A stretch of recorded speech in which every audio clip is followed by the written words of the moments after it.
Léalo usted, por favor. Filipenses capítulo 4, verso inicial, del verso 1, o es decir, desde el principio hasta el 7.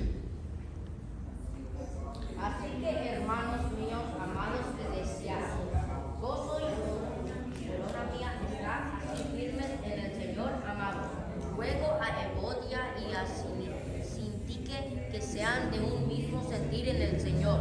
Asimismo te ruego también a ti, compañero fiel, que ayudes a estas que combatieron juntamente conmigo en el Evangelio, con Clemente también y los demás colaboradores míos cuyos nombres están en el libro de la vida.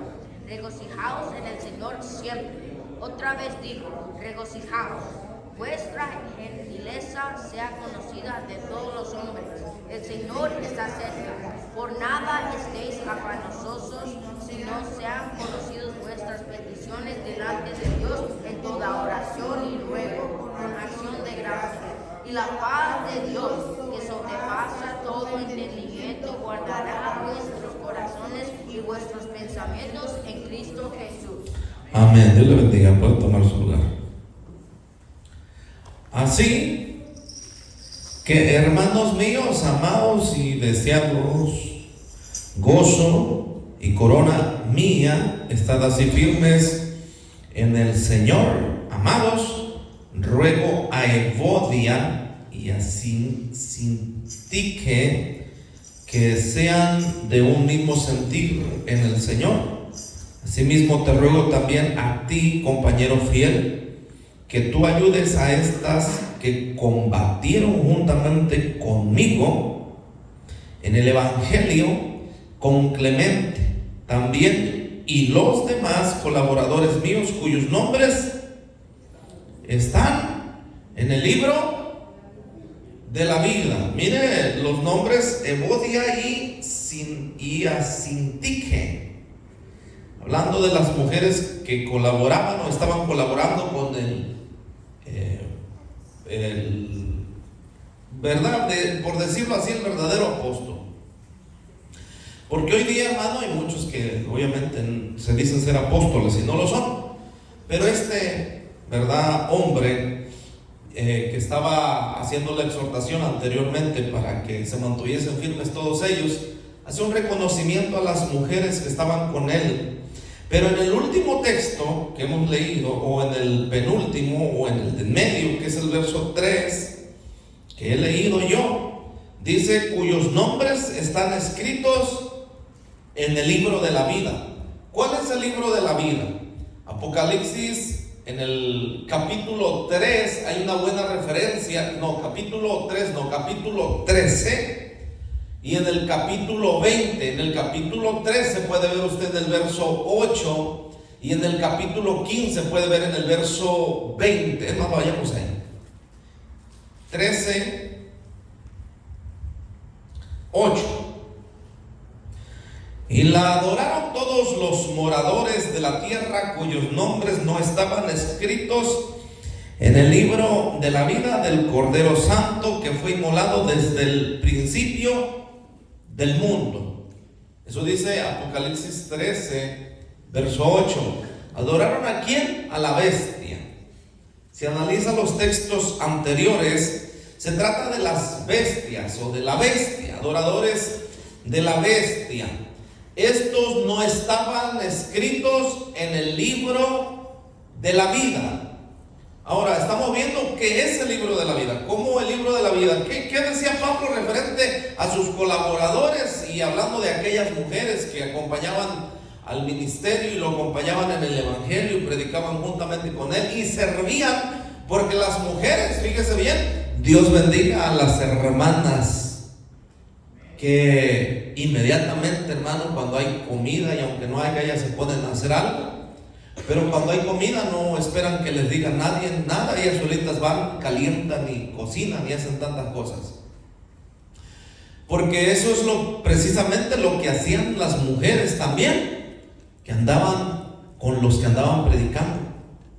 La menos que hacía era darles de comer, cocinar, calentar las tortillas o calentar lo que tenían que calentar o hacer lo que tenían que hacer en cuestión de labor de la cocina o del ministerio. Eran las encargadas, ellas ayudaban en todo eso. Entonces, por eso digo, Dios bendiga a las hermanas, ¿verdad? Que son siempre así, que ahí están echándole ganas y le llevan un plato de comida a alguien, o a un hermano, a una hermana, o hacen cualquier cosa en cuestión de la obra del Señor, porque esto desde el principio que se ha predicado el Evangelio, las mujeres tienen un papel muy, muy importante. Aparte de eso, que también evangelizaban o también eran parte del ministerio, que también predicaban. Es decir, también llevaban el mensaje de salvación. Las primeras que hicieron esto fueron las Marías y aquellas mujeres que hablaron de la resurrección del Señor Jesucristo en los evangelios. Ellas fueron las que llevaron el mensaje de salvación de un Cristo muerto y resucitado. Otra de estas mujeres que llevó el mensaje, que no pertenecía al pueblo de Dios, era aquella mujer samaritana allá en el libro de Juan, en el capítulo por allá 3, 4, por ahí, el libro de Juan. Ahí puede verla entre el 3 y el 5, ahí está la mujer samaritana, que también fue a llevar el mensaje de uno que le había dicho toda su vida sin conocerla, y fue a presentar a Jesucristo desde el momento que tuvo el encuentro con él. Entonces, las mujeres tenían un papel muy, muy importante hasta el día de hoy dentro de la iglesia de Cristo. Las mujeres tienen un papel muy importante. Es más, tanto es así que hay más mujeres hoy dentro de las iglesias que hombres. Muchas más mujeres que hombres. El hombre, hermano, por naturaleza es callejero, por naturaleza es perezoso, flojo. Una vez que conoce a Jesucristo, todavía sigue con pereza muchas veces. La mujer, cuando se entrega a Jesucristo, es una mujer dedicada 100% a Dios. Le gusta meterse con Dios, le gusta dedicarle el tiempo a Dios. Y el hombre, cuando se le antoja, no mucho así como la mujer. Por eso la mujer es muy importante en el ministerio y en la iglesia de Jesucristo. Son aquellas las que andaban dándole con todo, no importaba que hubiera lluvia, que hubiera relámpagos, que hubiera truenos, que hubiera tormentas de arena, que hubiera sol, que hubiese calor, no importaba nada de eso. Ya estaban ahí dándole duro con aquellos que predicaban la palabra del Señor. Dicho eso, hablando del libro de la vida, obviamente habemos personas, hombres, que cuando buscamos a Dios nos hemos decidido de buscar a Dios, buscamos a Dios, eso no se puede negar. El hombre es la cabeza, pero muchas veces la mujer es la que impulsa al hombre. Muchas veces la mujer es la que impulsa al hombre. ¿Por qué? Porque esto suele suceder. Mire, compare bien en las iglesias. Los hombres, para que convenzan a la esposa que no conoce a Jesucristo, les cuesta. Siempre van solos a la iglesia. Pero la mujer siempre conquista al hombre y se lo trae a la iglesia, ¿verdad? Entonces la mujer tiene ese ministerio de servir, de laborar. Pero hablando del libro de la vida, hablando de estas, y había, fíjense qué nombrecitos, ¿verdad que sí? Los nombrecitos que miramos allá, ¿cómo se llamaban? Una Evodia y la otra Antique. Intique. Sintique. ¿Y qué más? Había otro nombre ahí, pero ese era de un hombre. Clemente, ¿verdad que sí? Ajá. Y hablando de estas mujeres y de estos hombres, dice que estaban escritos ¿en dónde? En el libro de la vida. Ahora, ¿qué dice? ¿Quién fue lanzado a aquellos que fueron desechados en el 13:8 de Apocalipsis y la adoraron? Hablando de la bestia, todos los moradores de la tierra cuyos nombres no estaban escritos en el libro de la vida. ¿Cuál es este libro de la vida? Entonces, para ir resumiendo este asunto, este libro de la vida es aquel donde nuestros nombres son escritos cuando hemos recibido a nuestro Señor y Salvador como nuestro Señor y como nuestro Salvador, precisamente. ¿Qué dice Romanos capítulo 10, verso 9 y 10? Vayamos a Romanos. Romanos, atrás está el libro de Romanos, a un lado de los Hechos, ahí está el libro de Romanos. En el capítulo 10, versos 9 y 10, dice que si confesares con tu boca que Jesús es el Señor y creyeres en tu corazón que Dios le levantó de los muertos, serás salvo. ¿Quiénes son los únicos que se pueden salvar? Los únicos que se pueden salvar, los que están escritos en el libro de la vida. Entonces quiere decir que cuando venimos al Señor Jesucristo, ahí empieza a estar nuestro nombre plasmado en el libro de la vida. Cuando recibimos a Jesucristo como Salvador y permanecemos allí, nuestro nombre está escrito en el libro de la vida. Ahora, el nombre de nosotros, hoy día nosotros, ¿se puede borrar del libro de la vida? Sí. Así como se pone automáticamente al recibir a Jesucristo y al buscarlo, también se borra automáticamente. Es un libro que la tinta es espiritual, que se escribe ahí el récord de la persona. Acabo de llamar hace unos minutos al banco. Oiga, y acabo de llamar al banco y lo primero que le preguntan a uno es su nombre y su fecha de nacimiento. ¿Verdad que sí? Cristo no nos pregunta nuestra fecha de nacimiento porque Él sabe cuándo nacimos. Es más, nos formó desde antes de la fundación del mundo. Pero nuestro nombre es importante. Desde que nosotros somos llamados como nos llaman al nacer, así Él reconoce nuestro nombre también. Pero no lo va a cambiar, obviamente, por uno renovado, uno que es diferente.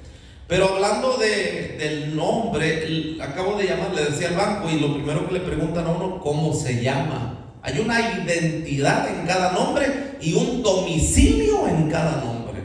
¿Usted sabía eso? Hay miles de nombres iguales. Un día fui al DMV o al DMV, vaya, o al vehículos y motores, pues, y di mi nombre y aparecieron, hermano, como unos 3,000 Ramones con el mismo apellido. Solo que la del DMV me dijo, ¿cuál es su dirección? Y le di mi dirección y ese era yo. O sea, hay un nombre escrito, pero hay una dirección que es la cual nosotros llevamos. ¿Cuál dirección nosotros llevamos? Hay dos tipos de direcciones.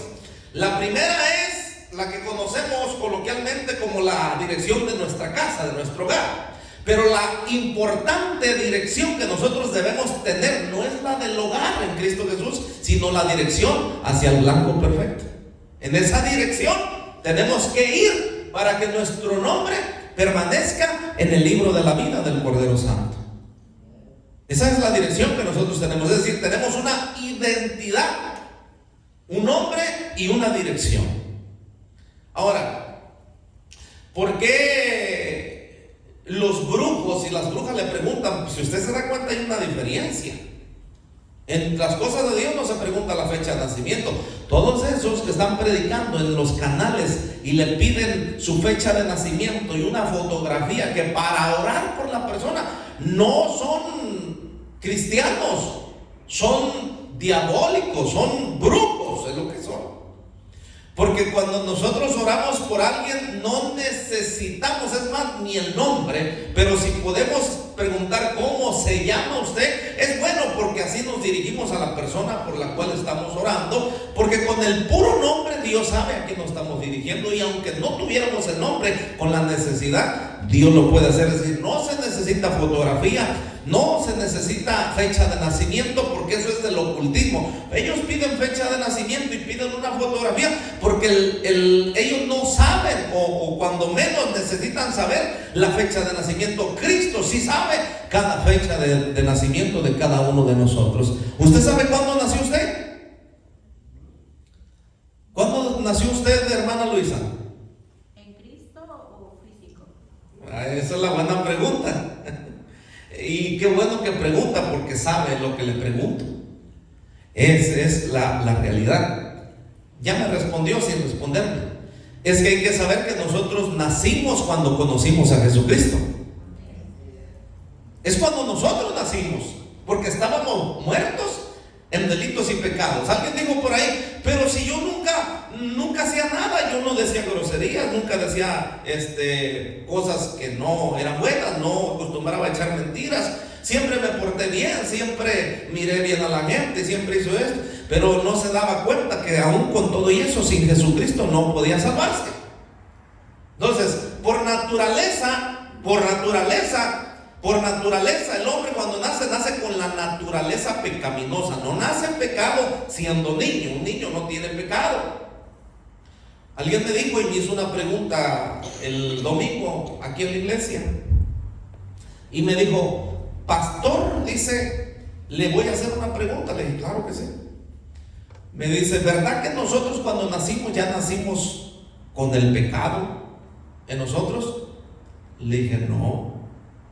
Pero ¿por qué el Salmo me dice que en pecado me concibió mi madre? Dijo David. Le digo, pero tiene que tener cuidado cómo dijo y por qué dijo eso. Ahora, si usted analiza, no dice nací en pecado, dice en pecado me concibió mi madre. O sea, no se está echando la culpa a él a sí mismo que él nació en pecado. Está diciendo en pecado me concibió mi madre. Se está refiriendo a su madre. ¿Por qué se puede decir esto? No quiero decir lo que no es, pero voy a dar un ejemplo. Isaí tenía muchos hijos, que era el padre de David. Pero ahora, entre estos hijos, en la antigüedad, podía haber muchas cosas. Por ejemplo, la mujer podía estar en pecado delante de Dios. Había veces que estaba en pecado delante de Dios.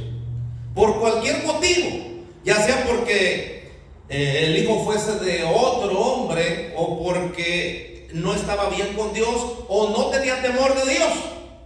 Isaí reconocemos que sí era un hombre de Dios, pero de la mujer de Isaí es otro asunto.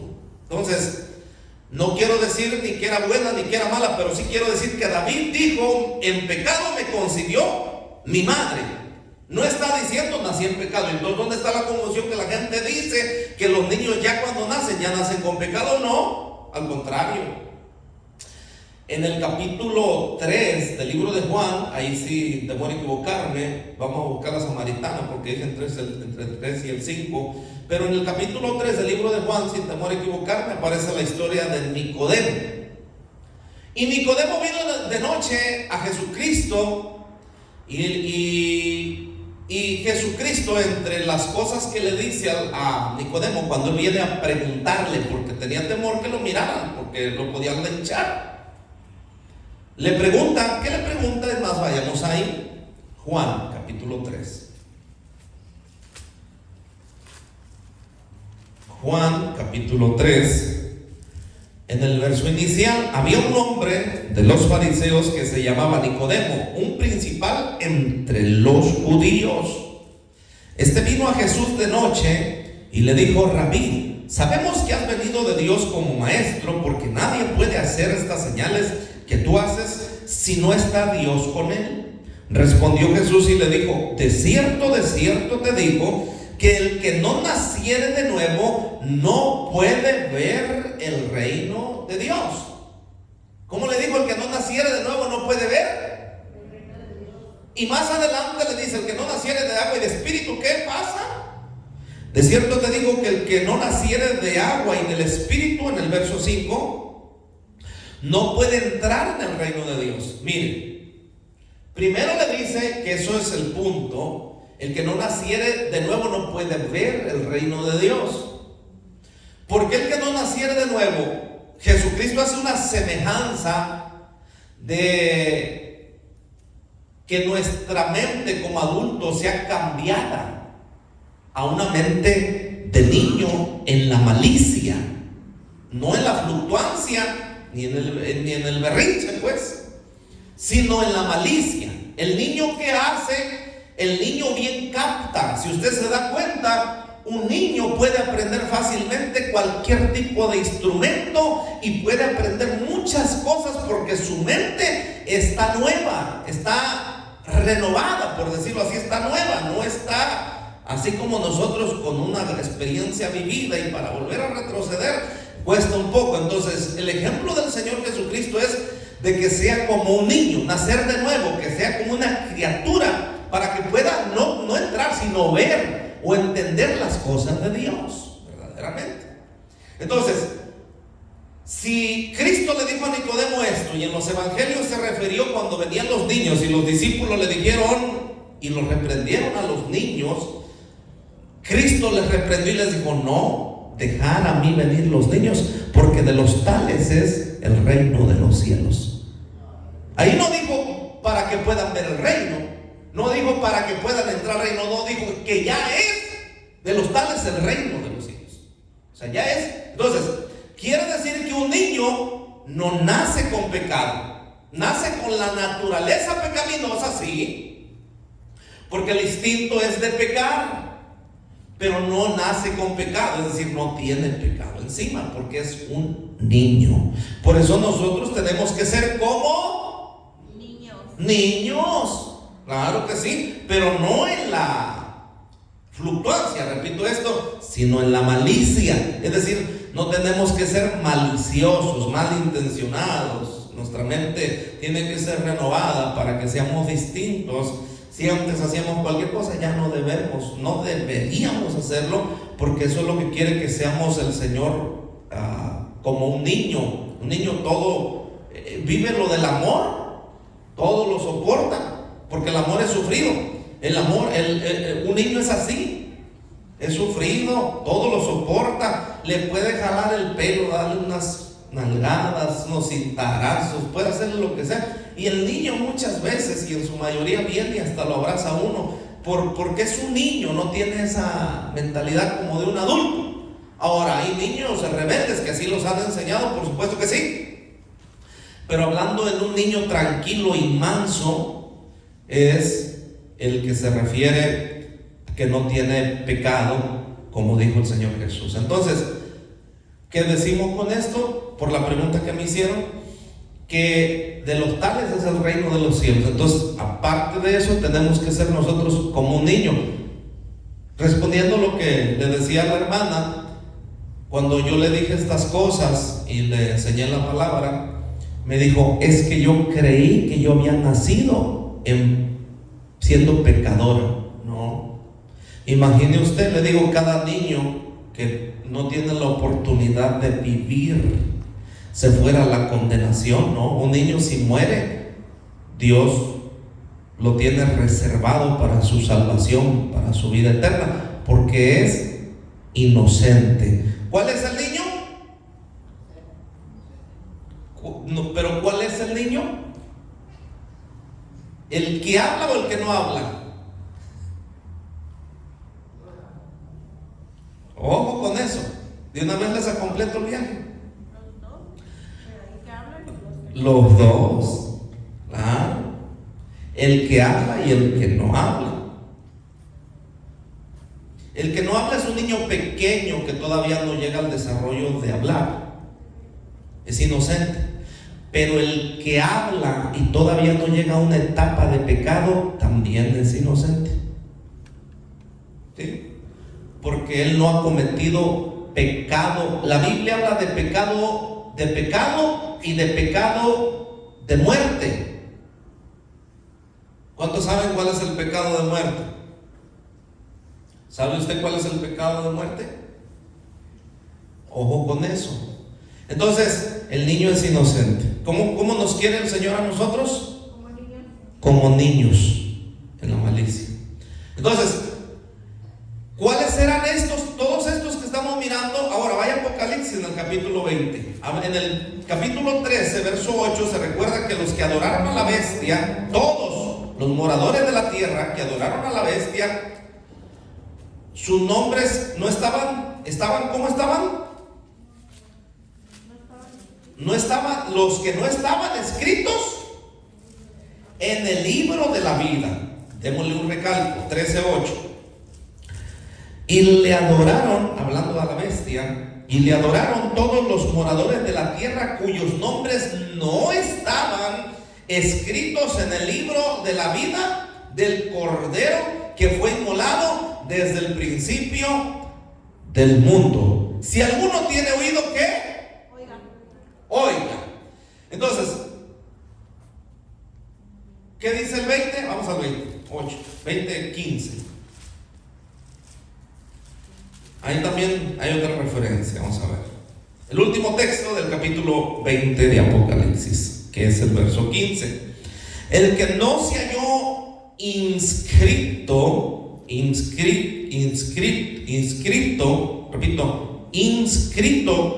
en el libro de la vida fue lanzado ¿a dónde? Al lago de fuego. ¿Cuáles son los que están escritos en el libro de la vida?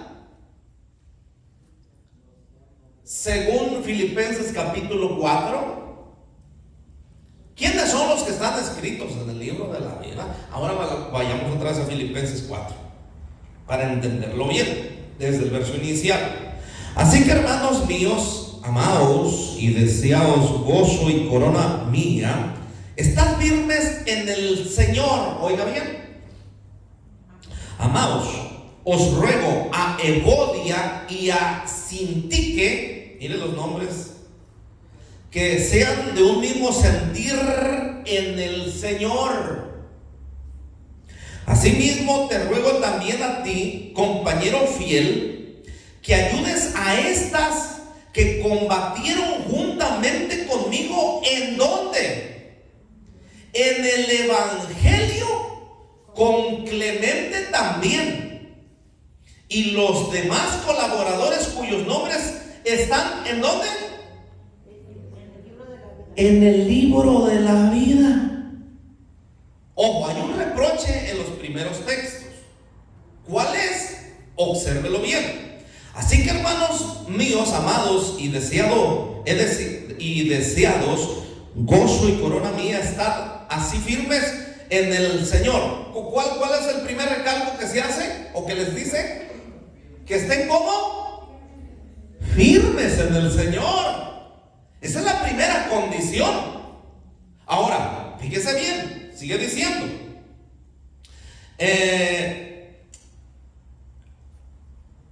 En el verso 2, ruego a Evodia y a Sintique que sean de un mismo sentir. ¿Cómo?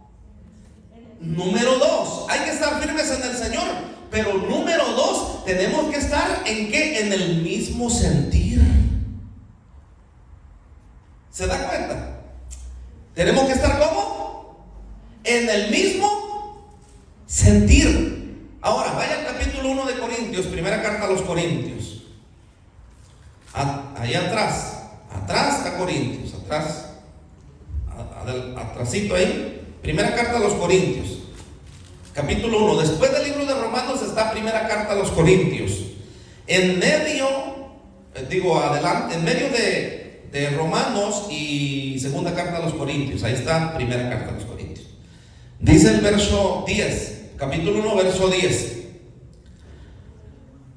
Os ruego, pues, hermanos, por el nombre de nuestro Señor Jesucristo, que todos habléis una, ¿cómo dice?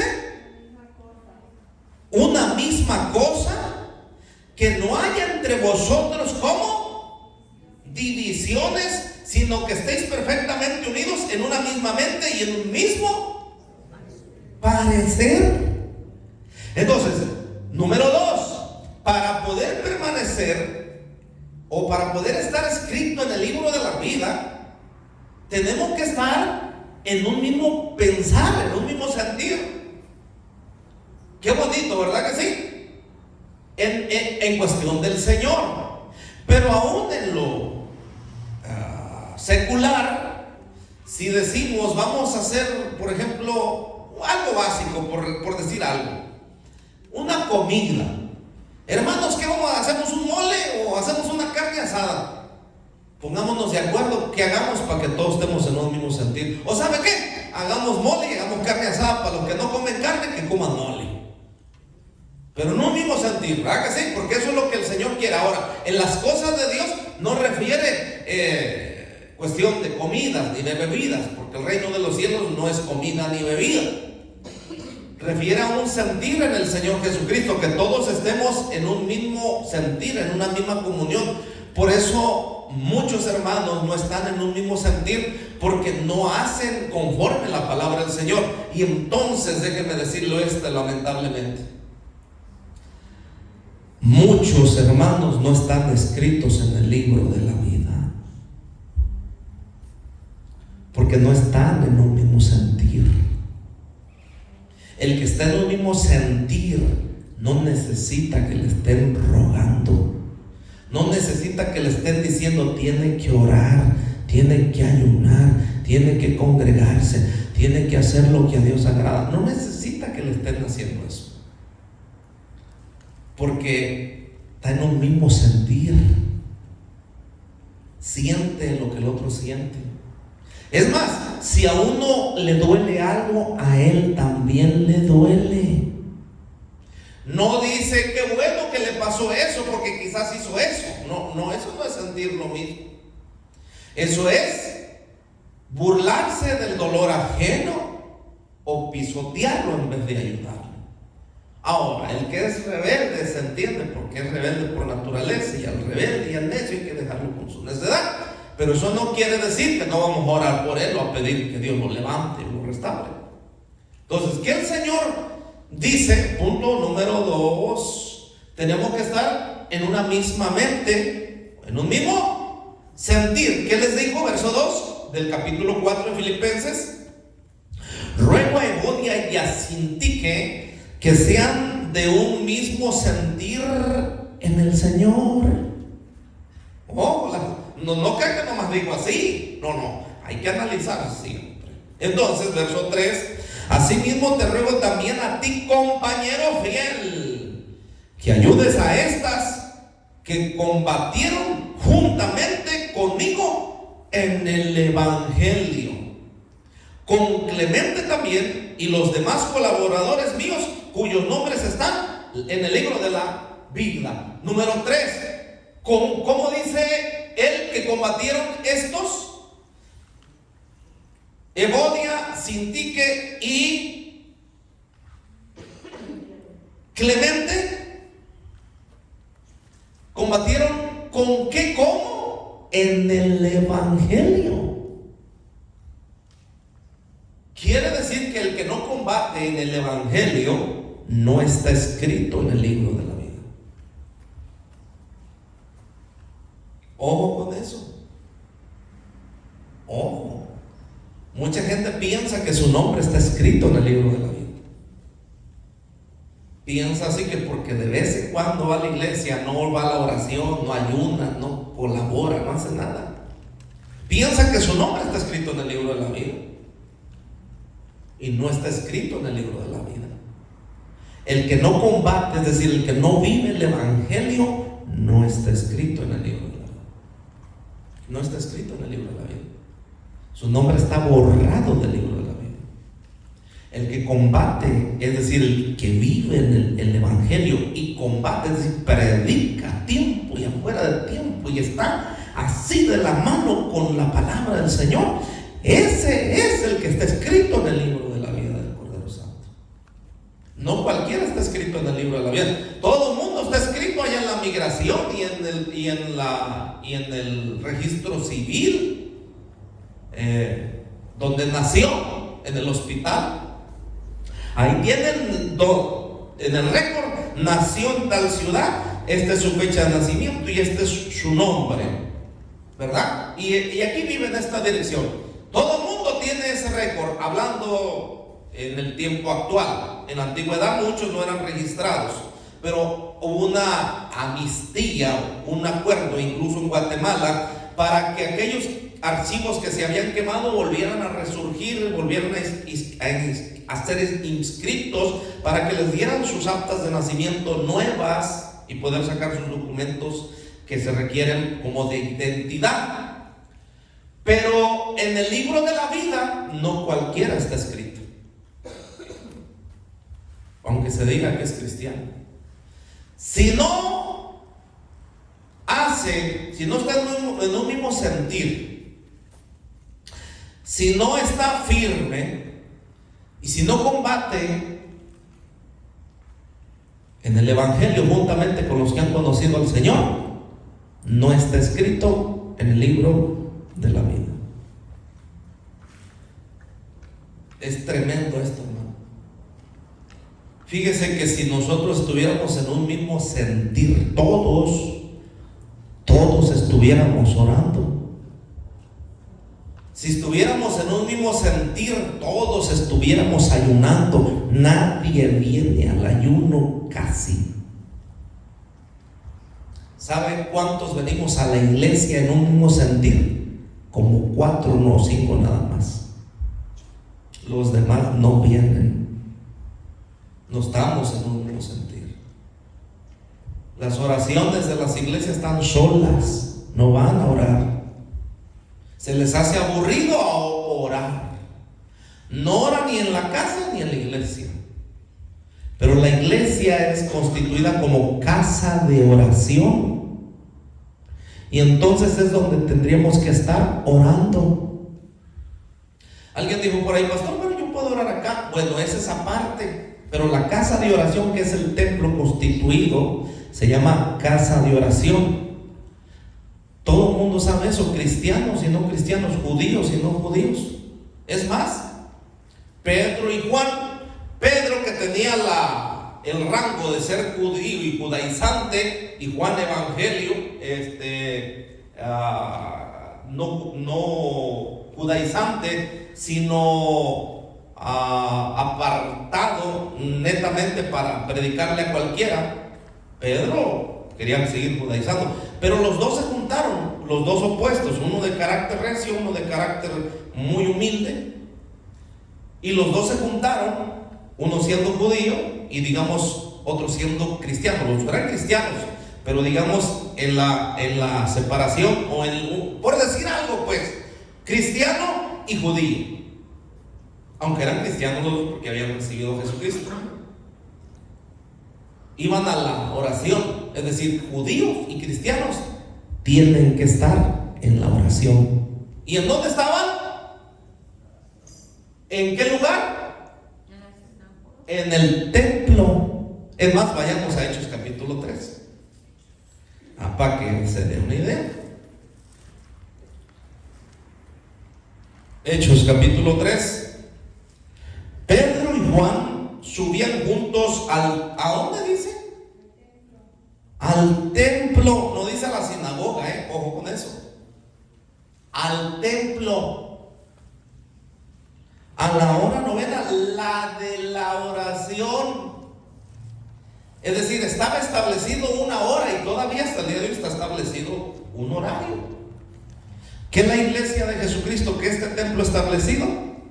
Que los martes y los sábados, martes de oración, sábados de ayuno y de oración, o cuando menos de ayuno, para orar, para presentar el ayuno. Se ha establecido como bíblicamente se hace, se establece según la condición que se puede establecer, o el horario. Por eso hay diferentes horarios de oración, que son un promedio de 5 horarios diferentes. Nosotros tenemos un horario los martes a las 7 de la tarde. ¿Y dónde están los oradores y los cristianos?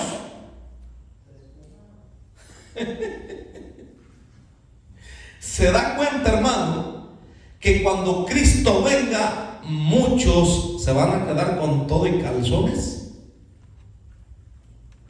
Porque nosotros no, todo se nos va a caer, nos vamos a ir con un cuerpo transformado. Estas ropas se van a caer, pantalones, calzones, playera y todo lo que traigamos encima, ¡pum!, nos vamos a ir así como vinimos, como nacimos, nos vamos a ir. Desnudo, dijo Jacob, Job. Desnudo vine del vientre de mi madre, y seguramente dijo, así volveré. Es decir, nosotros vamos a tener un cuerpo transformado.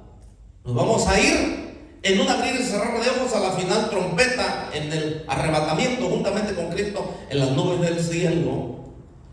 Y entonces toda esta ropa que nosotros traemos, la física y la espiritual, se va a quedar aquí.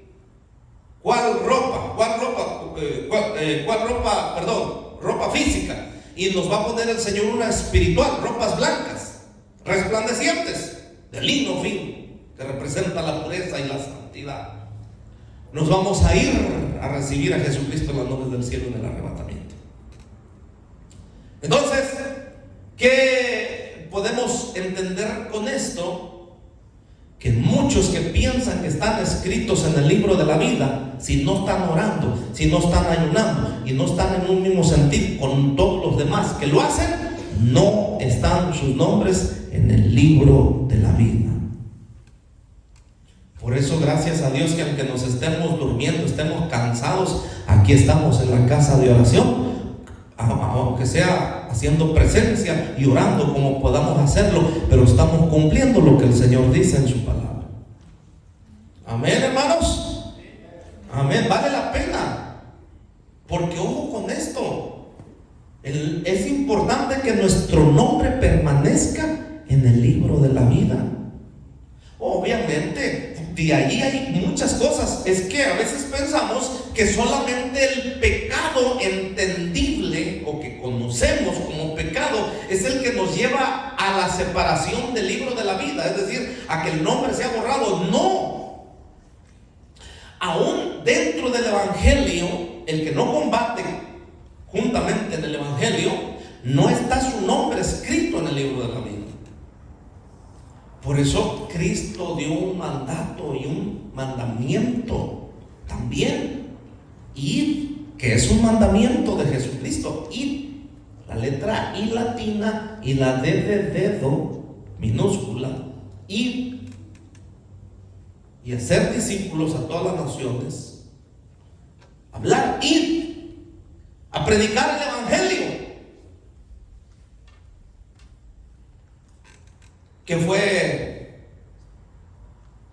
¿Para qué fue comisionado cada uno de ellos, incluyendo Juan el Bautista, el precursor del Señor Jesucristo? Para anunciar que venía uno que iba a bautizar con Espíritu Santo y fuego. Espíritu Santo para los que le recibiesen, hiciesen lo que él decía, y fuego para los que no lo recibiesen.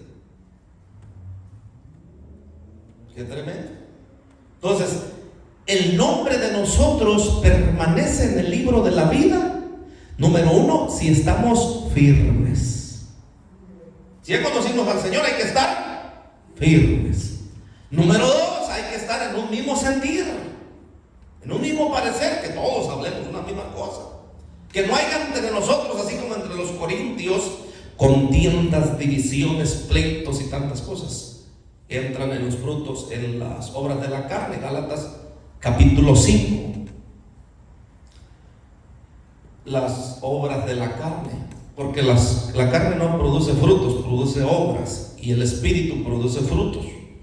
Por eso nosotros tenemos que dar frutos dignos de arrepentimiento. ¿Qué tenemos que dar nosotros? Frutos dignos de arrepentimiento. No de decir, sí, yo soy cristiano y al cabo sí, al cabo qué. No, su nombre no está en el libro de la vida. Piensa la gente que porque va el domingo a la iglesia, el puro domingo, ya con eso se va a salvar. Salieron de la iglesia católica, apostólica y romana y piensan que aquí el cristianismo es lo mismo que allá. No, allá iban a misa nomás el domingo.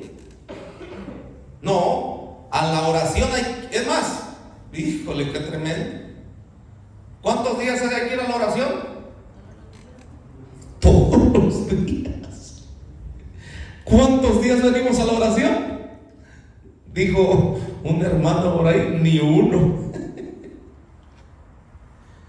Pero a la hora de la salvación, sí. Porque muchos piensan tan confiados que se van a ir con Cristo, cuando cuando surja el arrebatamiento, porque es lo que va a acontecer primero, el arrebatamiento. Y entonces están bien confiados que están sus nombres escritos en el libro de la vida, porque recibieron a Jesucristo, pero no están firmes, ni están en un mismo sentir, y tampoco combaten el evangelio, porque dijera que no vienen a la oración, pero están predicando. Bueno, están combatiendo con el evangelio, pero no están durmiendo allá, mirando teléfono y así en la casa, ahí descansando tranquilos. No están combatiendo, ni están orando, ni están combatiendo nada. Están combatiendo, no están ni combatiendo, iba a decir la pereza, no la están combatiendo, la están alimentando. Y ese nombre no está escrito en el libro de la vida. No está escrito. Por eso hay que congregarnos, hacer lo que el Señor dice que hagamos, porque el evangelio consiste de eso. Entonces, mire bien. Volvamos a Filipenses capítulo 4, verso 3. Asimismo te ruego que también a ti, compañero fiel, mire cómo le dice al que andaba combatiendo juntamente con él el evangelio, compañero fiel. Oiga, qué bendición, que ayudes a estas. ¿Por qué le dice que ayudes a estas? Primero, para que se pongan de acuerdo, que estén en una misma mente.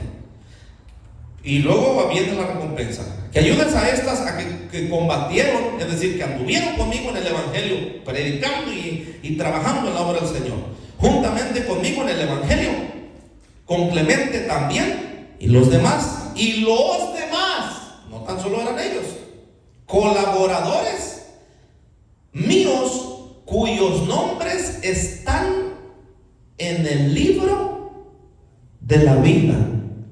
Ojo, hay una separación. A los colaboradores de él que estaban trabajando como tiene que ser, son a los que se refiere, no a los que estaban en desacuerdo ni a las mujeres que no estaban de acuerdo, sino a los colaboradores. Número 1, al fiel compañero. Número 2, a los colaboradores, aquellos que trabajaban arduamente en la obra del Señor. Sus nombres estaban escritos en el libro de la vida. ¿Cuánta gente se cansa de darle un raite a una persona? A una alma. Y más si es tierna. Si es tierna, no espere. Ella no le va a llamar a usted. El tierno hay que llamarle uno. Pero el que está maduro le llama a uno para que vaya y lo recoja. El que está tierno no hay que estarle llamando como un niño.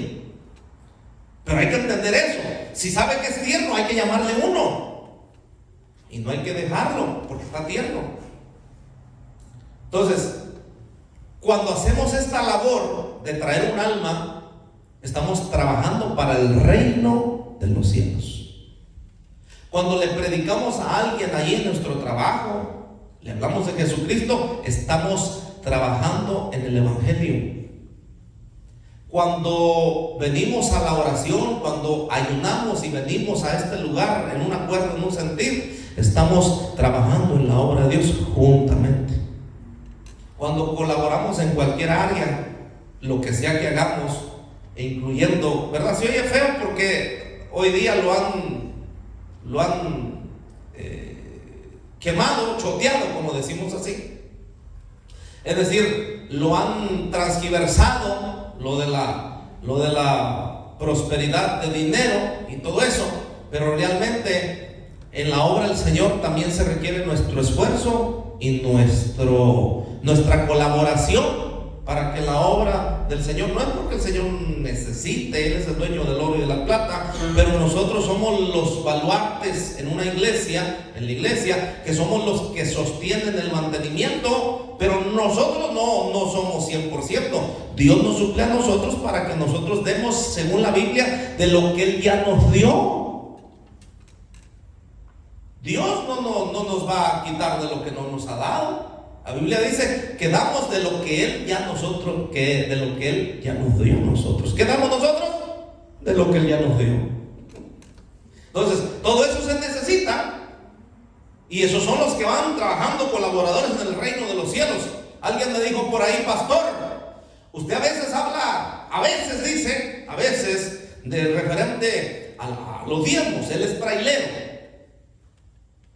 Y él no le gusta diezmar. Diezmaba cuando trabajaba por 15 la hora, pero ahora que gana $6,000 o $7,000 por semana, ya no diezma, porque son $700 que tiene que diezmar. Dice que son muchos. No, hay que hacerlo de los apóstoles, porque Dios ama al dador alegre, dice, y hay que hacerlo de los apóstoles, que daban, según eran prosperados sus trabajos, así pues uno da. Le digo, ¿de veras hay que hacerlo de los apóstoles? Sí, me dijo. Le digo, pues empiece a hacerlo. Porque según la gente que se añadía para ser salva, traía todo, vendía todo para ponerlo a los pies de los apóstoles. ¿Qué le parece a usted? ¿Qué es más fuerte? ¿Darlo todo o dar el diezmo? Si no dan el diezmo, ¿usted cree que van a darlo todo? Ay, pastor, de veras, mire, aquí está. Váyase al libro de los Hechos, porque, miren, ven. Todos los que se añadían para ser salvos, dice que vendían todo lo que tenían para ponerlo a los pies de los apóstoles, y de allí eran suplidas las necesidades de la gente, la comida y todo lo que se necesitaba. ¿Se da cuenta? Pastor, pero es que hoy día de la Biblia dice en Malaquías capítulo 2, capítulo 3, que de ahí de los diezmos se le daba a las viudas y a los huérfanos. Pues ¿cuáles viudas hay en la iglesia? Si no hay viudas, ahora si hay una viuda y no tiene sustento, pues hay que buscar la manera de ayudarle. Pero regularmente las viudas en Estados Unidos están pensionadas. No necesitan ayuda, tienen bastante ayuda. Entonces, se fija cuando nosotros no queremos entender el propósito de Dios. Por eso el nombre es borrado del libro de la vida, porque no se entiende el propósito de Dios. No están en los mismos sentir, en los mismos parecer. Decía aquel hombre, no, dice, pero pues si los pastores, dice, los pastores, sí, dice los pastores. No, dice, si todos son millonarios. Hermano, yo conozco cientos de pastores y todos son humildes, no tienen dinero. Los únicos millonarios que yo conozco son los que roban a la gente, que le dicen, tráigame $10,000, $20,000 para que haga un pacto. Esos sí tienen dinero y la gente se los da, ¿no? Ahí hay uno que se llama Bruno Tamaño, ojalá me escuchen el video que vamos a subir.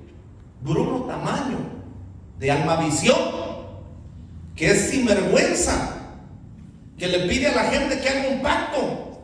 Hay gente que tiene 15, 20 años ahí con él y cada semana hace un pacto de $1,000 y $2,000.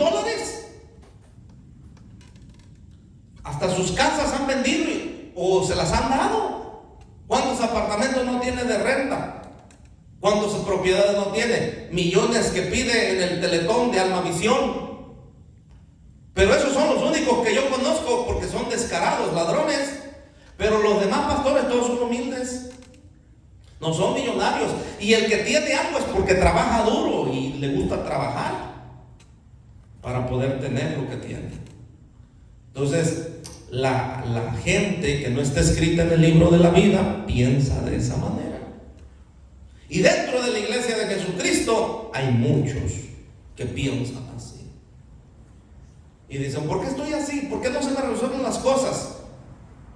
Bueno, si el Señor, en toda la Biblia hay una palabra que dijo que no nomás le servía a aquellos que habían fallado, sino a cada uno de nosotros.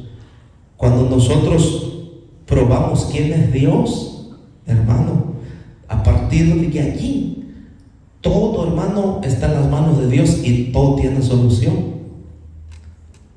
Claro. ¿Por qué? Porque Dios es el Todopoderoso y Él, cuando menos pensamos, nos va a ayudar. Claro, claro. Entonces, ¿cuáles son los que trabajaban, colaboradores que estaban escritos en el libro de la vida, que pelearon juntamente en el Evangelio? Pablo. Lo malentienden a Pablo. Porque él en 2 de Corintios capítulo 9 verso 7 dice, Dios ama porque Dios ama al dador alegre. Pero mire lo que dice ahí, 2 Corintios 9:7. Este mismo Pablo, la segunda carta 9:7.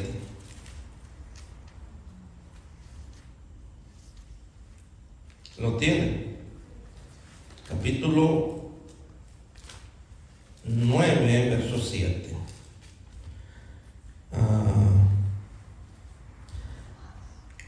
Cada uno dé como propuso en su corazón.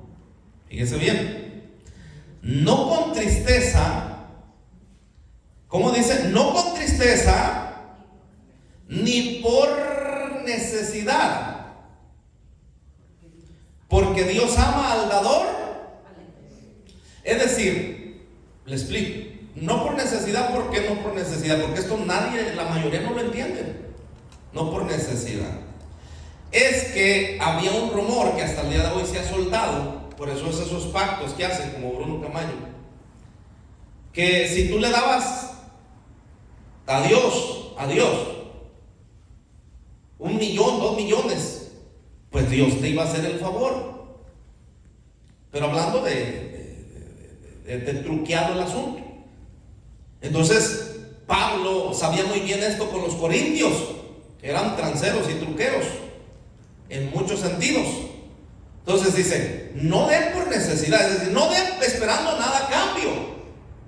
Denlo sin esperar nada a cambio, no por tristeza ni por necesidad. Es decir, no lo des con tristeza, denlo alegre. Por eso, hermano, los morenos americanos, oye, hermano, cuando están ofrendando, cuando están diezmando, está la alabanza. Nosotros cantamos la alabanza después de la ofrenda, ellos la cantan antes, para que aquel que venga a ofrendar, a diezmar, hermano, venga contento y venga danzando. Hermano, vienen y ponen ahí orgullosamente, hermano, bien contentos, con una sonrisa en la cara, ponen su sobrecito ahí, su diezmo, su ofrenda, porque ellos viven que Dios ama al dador alegre.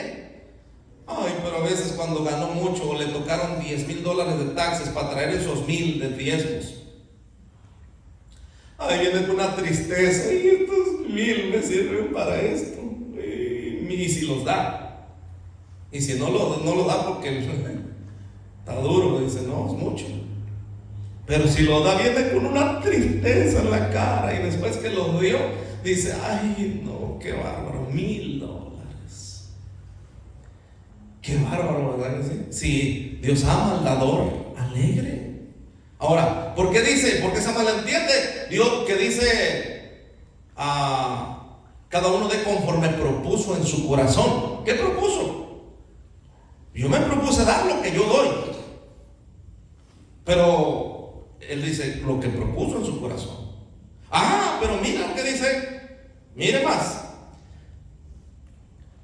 Verso 8, 7 dice, cada uno de conforme propuso en su corazón, no con tristeza ni por necesidad, porque Dios ama al dador alegre.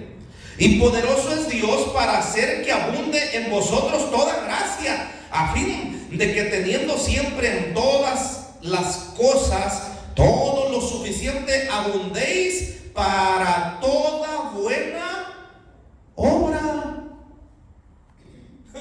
¿Se da cuenta? Es decir, Dios nos va a suplir siempre para toda buena obra. Si usted hace algo para Dios, Dios no es como nosotros. Nosotros, si algo hace alguien para nosotros, somos malagradecidos muchas veces. Pero Dios, si usted hace algo para Dios, Dios no es malagradecido. Dios le paga conforme a sus hechos. ¿Se da cuenta? Nos paga conforme a nuestros hechos. Entonces, imagine usted, Dios nos paga conforme a nuestros hechos. Para que nosotros permanezcamos en el libro de la vida, hay que luchar en el evangelio y sacar, ¿verdad?, la casta y decir, voy a luchar más por la obra de Dios. Dijo uno por ahí, pregúntame, dijo, ¿en dónde llevo yo mi diezmo? Dijo. Y él le dijo el otro, ¿a dónde llevas tu diezmo? Dijo, allá a la calle Libertad, donde está la gente necesitada. Ahí doy mi diezmo. Y el hombre le respondió, le dijo, mira, según tú estás haciendo bien, ¿verdad? Y luego le abre la Biblia y le dice, ¿qué dice aquí? Oh, dice que el que no sustenta su casa es peor que un impío. ¿Y dónde te congregas? Con el pastor Rufino, dijo. ¿Es tu casa o no? Sí, dijo. Bueno. Le dijo que era peor que un impío. No él, la Biblia. Entonces, ¿qué es primero? Nuestra casa, nuestro hogar. Hablando de la física de nosotros, obviamente la familia, pero fundamental bíblicamente hablando, la familia de la fe. Si alguien tiene necesidad entre nosotros tenemos que ayudarle. Si tiene verdaderamente necesidad, hay que ayudarle. Pero a veces espera ayuda el que ni ayuda, cuando está bien ni se acuerda de Dios. Pero eso nosotros no, está bien, no hay problema, eso es entre Dios y él. Pero nosotros tenemos que ayudar primeramente a los de la fe. ¿Qué no dice así la Biblia? Primero la familia de la fe. Si quiere hacer algo allá afuera, la persona lo puede hacer. Si le sobra y tiene para poderlo hacer, que ayude a medio mundo, como dice el dicho. Pero si no puede con su propia casa, no puede andar allá afuera haciendo lo que no puede. Primero es ¿qué es primero? Su casa. Amén. Porque entonces Dios lo considera como un impío el que no sustenta su casa. Como peor que un impío, dice. Y Dios guarde, ¿no? Entonces, Filipenses, terminamos. Capítulo 4, verso 4. Regocijaos en el Señor. ¿Cómo? ¿Cuándo? ¿Cuánto tiempo? Mira, hermano, siempre. Regocijaos en el Señor. Siempre. Otra vez digo, regocijaos. Vuestra gentileza sea conocida de todos los hombres. En el Señor está, ¿cómo? Cerca. Repetimos el verso 4. Regocijaos en el Señor. ¿Cuánto tiempo? Siempre. Otra vez digo, regocijaos. Vuestra gentileza sea conocida de todos los hombres. En el Señor. El Señor está. No es el Señor. Voy a corregir eso. El Señor está.